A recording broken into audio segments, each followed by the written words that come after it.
ನಾನು ಹೀಗೆ ತಿಂತಿದ್ದೇನಾ ಅಂತ ವಿಡಿಯೋ ನೋಡ್ತಿದ್ರೆ ನನಗೆ ನಗು ಬರುತ್ತೆ. ನನಗೆ ಗೊತ್ತಿಲ್ಲದೆ ನನ್ನ ಹಸ್ಬೆಂಡ್ ಈ ವಿಡಿಯೋ ಮಾಡ್ತಿದ್ರು. ಆಮೇಲೆ ನಂಗೆ ಗೊತ್ತಾಗಿ ಏನಾಗಿದೆ ಅಂತ ನೋಡಿ.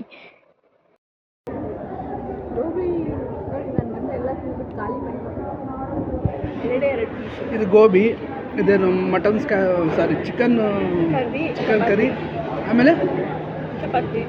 ಇದು ಮನೆಯಲ್ಲೇ ತಂದಿರೋ ಬಾಕ್ಸು. ಇದು ಅವ್ರಿಗೆ ಹಣ್ಣು, ಇದರಲ್ಲಿರೋ ನೀರು, ಇದು ಅವ್ರು ತೊಗೊಂಡಿರೋ ಕೋಕು, ನನಗೆ ಮಾತ್ರ ನೋವು. ಪ್ರೆಗ್ನೆನ್ಸಿ ಅನ್ನೋದೇ ಗಾಡ್ಸ್ ಗಿಫ್ಟ್ ಅಂತ ಹೇಳ್ತಾರೆ. ಅದರಲ್ಲಿ ಕೆಲವೊಂದು ಡಿಸ್ಅಡ್ವಾಂಟೇಜಸ್ ಲೈಕ್ ಅನ್ಹೆಲ್ದಿ ತಿನ್ನಬಾರ್ದು, ಕೋಕ್ ಕುಡಿಬಾರ್ದು, ಆ ಥರದ್ದೆಲ್ಲ ನಮ್ಗೆ ಇಷ್ಟ ಆಗಿರೋ ಕೆಲವೊಂದು ಜಂಕ್ ಫುಡ್ಸ್ನೆಲ್ಲ ಅವಾಯ್ಡ್ ಮಾಡಬೇಕಾಗತ್ತೆ ಬಿಕಾಸ್ ಆಫ್ ಬೇಬಿ. ಏನು ಮಾಡೋಕ್ಕಾಗಲ್ಲ, ಈ ಟೈಮಲ್ಲಿ ಅವಾಯ್ಡ್ ಮಾಡಲೇಬೇಕು, all because of baby. And ನಾವು ಡಾಕ್ಟರ್ ಅಪಾಯಿಂಟ್ಮೆಂಟ್ ತೊಗೊಂಡು ಡಾಕ್ಟರ್ಗೋಸ್ಕರ ಅಂತ ಕಾಯ್ತಿದ್ದೀವಿ ಮೇಲೆ ಊಟ ಮಾಡ್ಕೊಂಬಂದಾದಮೇಲೆ.